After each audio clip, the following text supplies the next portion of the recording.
waktu itu adalah Koko pengen cepet kaya, shortcut. Tapi Tuhan nggak mau. Nah kayak gitu caranya. Shortcut ya. Gitu ya. Waktu Itu itu motivasi saya sekarang lagi. Ki, bisa minjem dulu gak? Tadinya Koko mau bayarin cuma kurang. Jadi beban gak? Iya. Yes. Itu jadi beban, artinya Koko niatnya baik.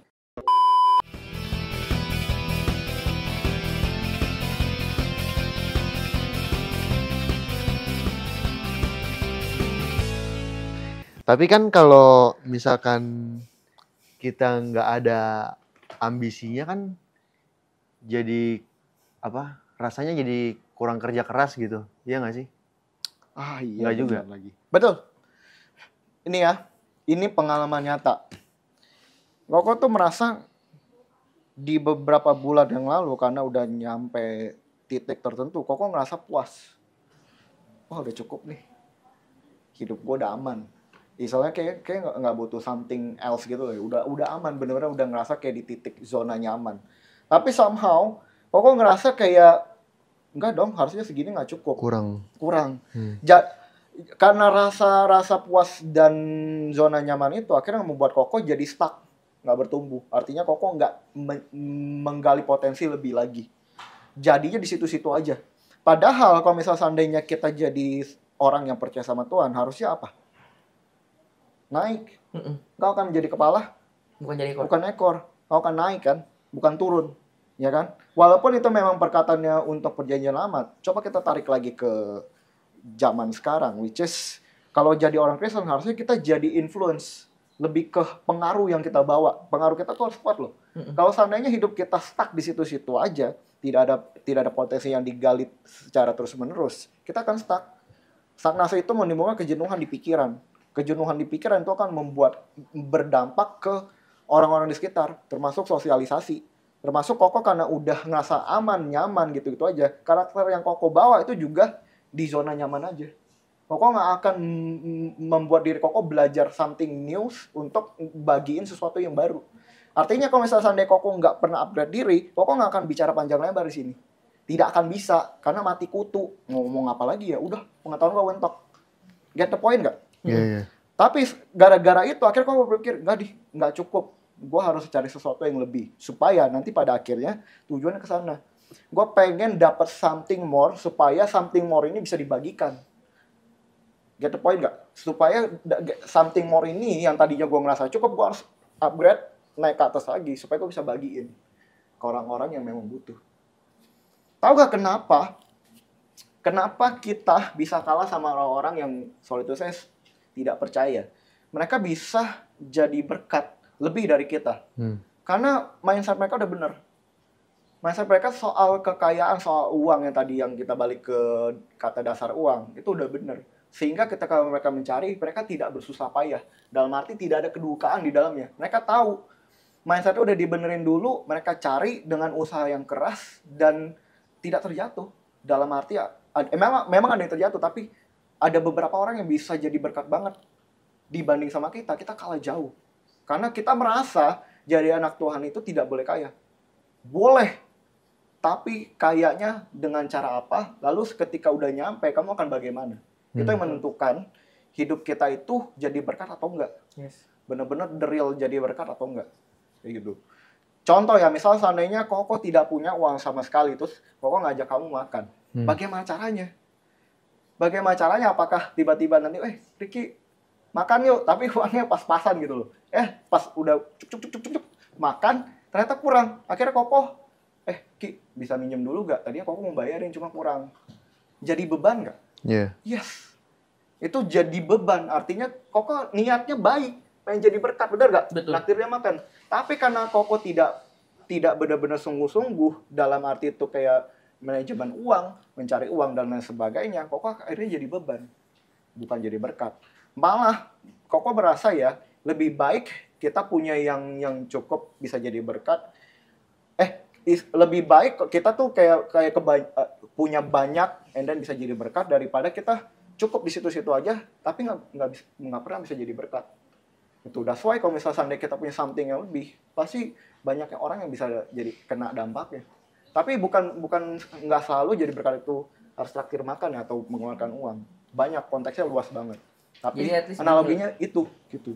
At least gini Leng, konsep motivasinya adalah yang tadi Ricky pertanyakan adalah di awal kita ingin jadi kaya, ya kan, bener nggak? Ingin jadi kaya supaya jadi berkat, betul ya? Nah, ketika motivasinya kita benerin, at least kita merasa cukup dulu. Kita tahu nih cukupnya kita semana sih. Ketika kita udah tahu rasa cukupnya itu, makanya firman Tuhan kan bilang cukupkanlah apa yang ada padamu. Nah, betul. Ibrani 13 ayat 5, betul.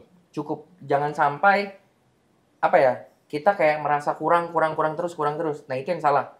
Tapi firman Tuhan bilang cukupkanlah apa yang ada padamu. Ya udah, pergunakan itu dengan baik. At least ketika kamu udah ngerasa cukup, kayaknya Tuhan aku mau jadi yang lebih nih. Baru doanya diubah, bukan karena Tuhan, gue mau jadi kaya supaya gue bisa jadi berkat, bukan.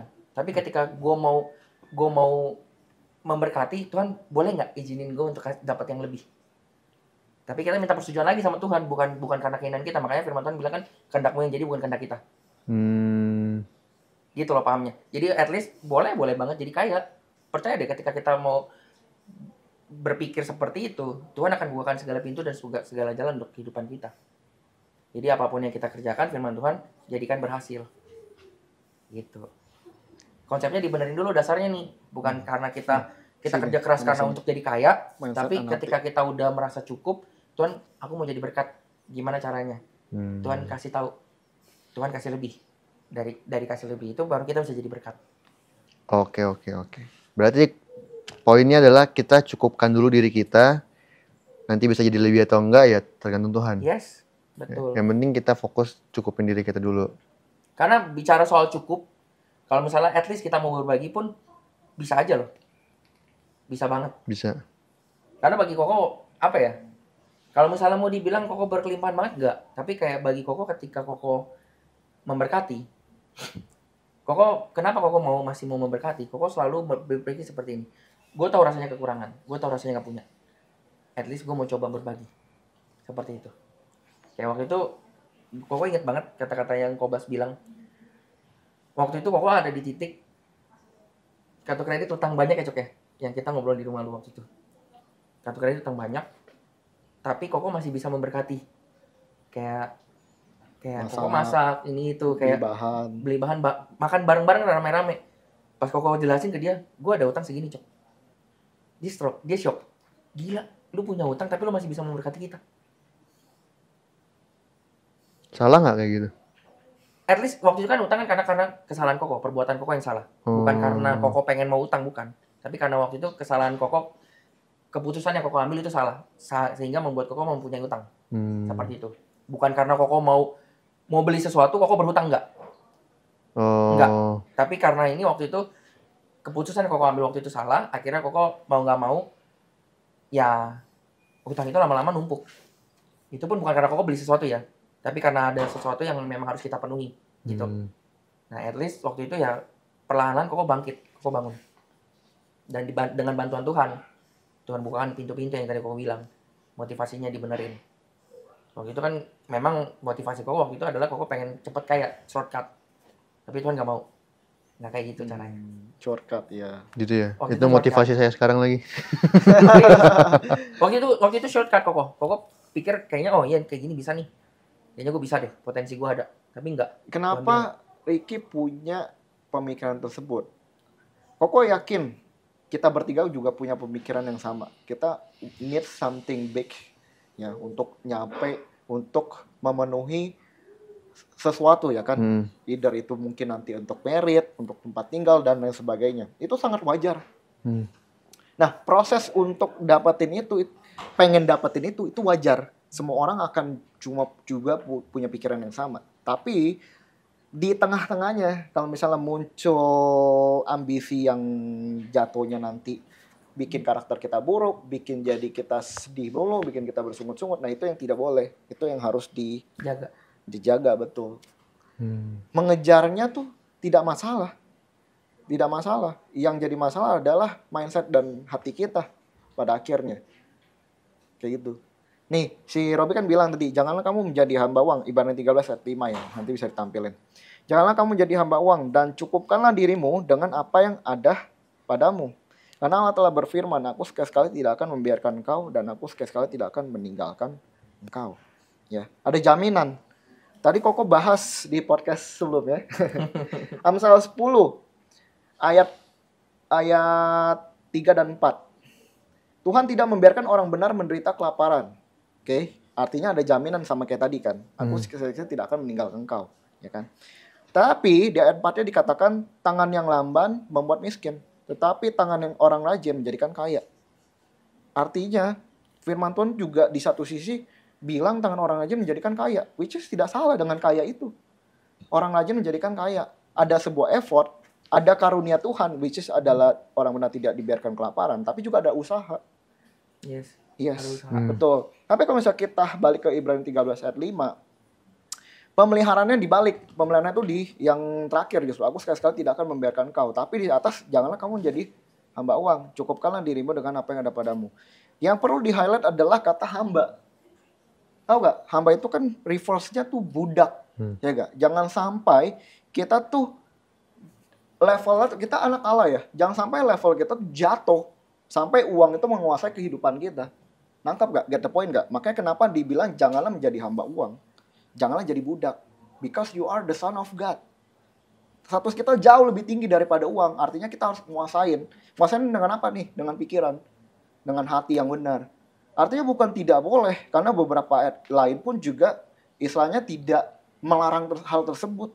And then di kata berikutnya adalah cukupkanlah dirimu. Masalahnya kata cukup itu tiap orang beda-beda. Beda-beda. Seandainya ya, contoh misalnya Koko adalah orang yang berkeluarga yang punya tanggungan 3 anak, 1 istri. Cukupnya Koko dengan mungkin Ricky dan Robby yang belum punya tanggungan atau udah punya tanggungan tapi lebih dikit, kan beda. Iya. Ya kan? Cukupnya Koko 20 juta misalnya. Karena tanggungannya lumayan banyak. Cukupnya Ricky mungkin 10 juta. Cukupnya orang beda-beda. Jadi cukup di sini pun juga jadinya balik ke masing-masing.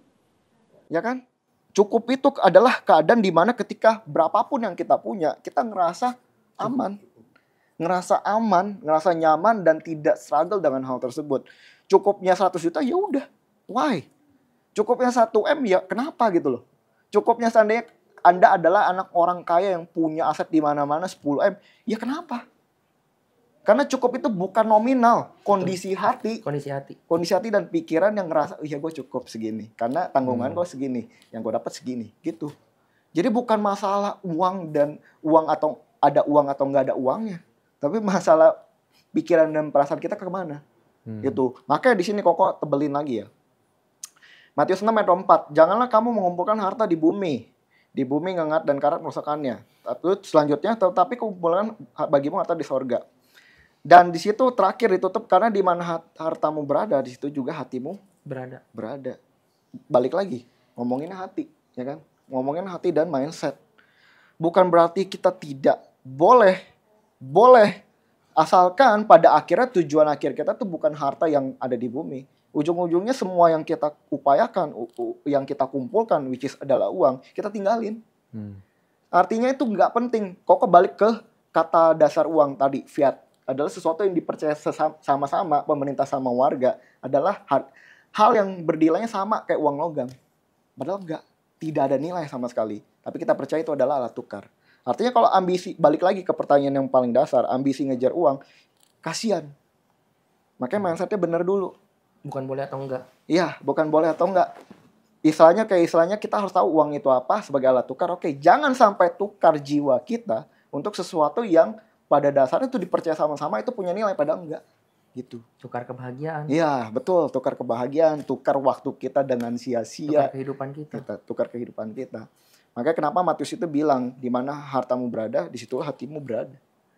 Jangan sampai kita tuh balik lagi ke yang tadi, yang Timotius, istilahnya tuh kayak akar dari kesejahteraan cinta akan uang kan. Wait, biar Koko nggak salah ya. Ya, akar kesejahteraan adalah cinta uang kan. Which is, dari situ kita tahu nih, kalau bisa seandainya udah cinta, itu kan hubungannya sama hati kita. Berpautnya kemana. Makanya kalau misalnya seandainya status kita tuh, kita tahu anak Allah, kita jangan sampai jadi hamba uang. Tuh. Tapi bolehkah mencari uang, mengejar uang? Boleh. Boleh Ya? banget. Boleh. Highlight, boleh. Boleh. Justru kita harus ada uang untuk hidup, untuk bayarin orang sekitar kita. Apalagi kalau misalnya udah punya keluarga. Boleh. Hal Harus. yang paling menarik nih. Kalau Robi pernah nonton sharingnya sebuah pastor, dia bilang kayak gini. Dia hidupnya miskin waktu dulu. Dia ngomong sama Tuhan. Tuhan, gimana caranya gue mau ngajak orang untuk percaya sama Tuhan, tapi gue miskin. Padahal firman Tuhan bilang berkat Tuhan yang menjadikan kaya. Iya kan?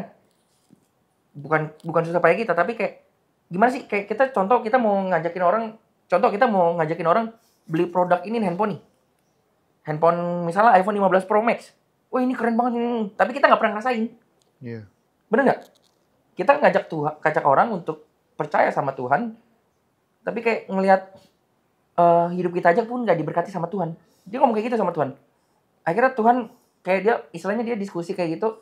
Akhirnya Tuhan mulai bukakan. Dan sampai di titik ini jadi pastor yang lumayan terkenal menurut Koko. Bukan lumayan terkenal lagi, semua orang mungkin bisa tahu nama dia. Menariknya seperti itu gitu loh. Bukan susah payah yang dia lakukan. Dia bersusah payah loh. Maksudnya dia kayak waktu dia sekolah dia jualan, dia ini, terus bahkan beberapa kali waktu dia sekolah dulu dia pernah uang sekolahnya nunggak, kayak gitu loh. Kayak orang kan bertanya, lu ikut Tuhan kok, yang tadi Bas bilang, ikut Tuhan kok hidup lu miskin. Ya kan? Padahal kan orang dunia tuh melihat orang dunia value. melihat Lu ngomongin Tuhan tapi hidup lu nggak Iya. lebih dari gua gitu. hidup lu nggak Sakit, tapi ada kenyataan. berkat. Makanya di situ dia jerit sama Tuhan, dia bilang, gue mau jadi berkat Tuhan. Akhirnya di situ motivasi hatinya tuh dibenerin sama Tuhan. Dulu dia kerja supaya jadi kaya, tapi dia bilang gue jadi berkat buat supaya orang lain bisa ngelihat penyertaan Tuhan dalam kehidupan gue. Akhirnya dari situ hidupnya diubahkan. Bukan bicara soal kerja kerasnya, bukan bicara soal ambisinya, tapi bicara soal apakah kekayaan kita ini memuliakan Tuhan atau enggak. Apakah kekayaan kita ini memuliakan Tuhan atau enggak. Yang kayak tadi Koko bilang, bicara soal kita kalau jadi kaya, Tuhan gampang banget tinggal kaya. Iya betul, ada ayatnya lagi. Kekayaanmu akan habis lenyap. Iya. Tapi kalau misalnya kekayaan kita itu nggak memuliakan Tuhan, at least sikap hati kita belum siap, Tuhan belum akan kasih. Betul. Konsepnya seperti itu. Kita siapa atau enggak? Jangan sampai ketika kita tiba-tiba dikasih duit, misalnya 5M, 1T, kita kaget, bingung mau ngapain. Akhirnya kita pergunakan itu untuk hal-hal yang nggak berguna. Hilang nggak jelas. Betul nggak? Benar. Tapi balik lagi, apakah kita bisa mempersiapkan hati kita? Ini kan proses. Mempersiapkan hati kita untuk menerima janji Tuhan yang telah Tuhan sediakan untuk memuliakan nama Tuhan. Seperti itu. Keren. Iya, kadang-kadang saya juga mikir kalau tiba-tiba dapat duit, ketiban duit set gitu. Ya dipakai buat apa juga gak tahu. Nanti ujungnya juga habis nggak jelas gitu. Ini sih. Paling simpel deposito sih. Promosi. Beberapa mereka yang udah nyampe di angka tertentu, mereka juga ngomong hal yang sama sih. Udah, dapat nih. Terus merasa hidupnya aman, beli, hilang. Habis. Karena mereka benar-benar nggak langsung dari bawah kan, dari yang 1 digit, 2, 3, langsung ke yang 1T kan. Langsung loncat, jadi bingung mau ngapain. Tapi mereka yang udah nyampe di atas, mereka tahu dia lewatin dulu fasenya. Sehingga mereka tahu gimana cara manajemennya. Bukan cuma manajemen uang yang penting, tapi juga manajemen hati. Tuh. Karena beberapa orang kaya kita tahu juga kan, istilahnya mereka udah dapat semua, tapi ngerasa kayak hidup tetap hampa gitu. Hidup tetap sia-sia. Makanya kenapa Dan ada beberapa orang kaya yang kita tahu juga itu adalah artis atau public figure terkenal, meninggal juga gara-gara bunuh diri. Padahal kayaknya amit-amit gitu. Itu. Di tempat lain juga ada dokter. Jadi kayak menurut kita udah kayak apa ya? Perfect lah ya. Kayaknya hidupnya udah nyaman sebenarnya, tapi kayak dia tuh selalu mencoba mencari. Kalau menurut Aing kayak ini dokter agak aneh sih. Jadi kayak mencari. Jadi dia udah penghasilan sebulan tuh at least minimal. Kalau dokter iya. Kalau dokter iya betul. Dia penghasilannya at least minimal sebulan secepet ya. Lagi spesialis. Iya, dia spesialis. Penghasilan sebulan udah cepet ya. Tapi kayak dia masih berusaha untuk cari. Contoh kan kayak kalau misal kita mau simple, ya udah deposito aja kan, selesai kan. Maksudnya kayak kita mau cari untung yang misalnya nggak yang terlalu. Tapi dia benar-benar kayak tiap bulan beli obligasi, tiap bulan selalu. Jadi setiap kali dia dapat dia langsung beli buat obligasi ini itu. Kayak dan dia pantau bener-bener pantau kayak. Itu stres tuh. Iya. Kayak gue dulu. Kayak Beli dia saham kayak, pantau terus setiap hari. apa ya? Karena nggak bodo amat. Sampai waktu itu dia kayak waktu itu kan kita kan ngerjain kalau yang penggajian dokternya itu ke bank lokalnya kita kerjain setelah kita penggajiannya ke bank lain dulu. Dia sampai nanya waktu itu, ini emang yang ngerjain siapa sih gini. Oh, soalnya saya jam 12 ini udah harus bayar obligasi ini, kalau enggak lewat harganya udah berubah. Betul. Dia berubah tiap detik soalnya. Iya gila kayak Tiap menit bisa sampai berubah. segitunya. Wah, itu Duitnya udah banyak soalnya. Ini udah bersusah payah. Udah berusaha Sini. payah. Dia menyusahkan diri, dia Menyusahkan menyusahkan dirinya. pikiran dia. Padahal udah kaya kan, tapi bersusah payah. Makanya kan Tetap Koko bilang, mencari keuntungan terus. kaya dan miskin tuh tidak ada hubungan dengan apakah boleh kaya atau tidak, tapi lebih ke ininya nih. Mindsetnya. Iya. Dan dia selalu khawatir. Stres. Dan dia selalu apa ya? Kalau dulu waktu zamannya jadi teller, dia selalu maunya sama Aita karena takut teman teller yang salah. Gitu. Penuh dengan ketakutan sih kalau menurut Koko hidup dia. Khawatir, ketakutan. Kayak itu kan gak nyaman juga ya. Seperti itu. Ya, begitulah. Jadi kesimpulannya adalah yang kita harus benerin adalah mindset dasarnya kita dulu. Mindset dasar hati. Kejar uang nggak salah, tapi Cari uang bukan kejar. Cari uang nggak salah. cari uang nggak salah. Tapi motivasinya yang harus dibenerin. Yes. Jadi begitulah isi podcast kita hari ini. Teman-teman, jika ada yang ingin sharing atau ingin cerita, kita ada nomor di bawah untuk bisa dikontak. Nanti akan ada tim kita yang akan merespon.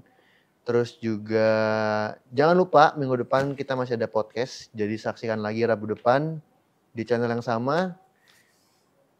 Demikian and bye. See you, Terima guys. kasih semuanya. Thank you.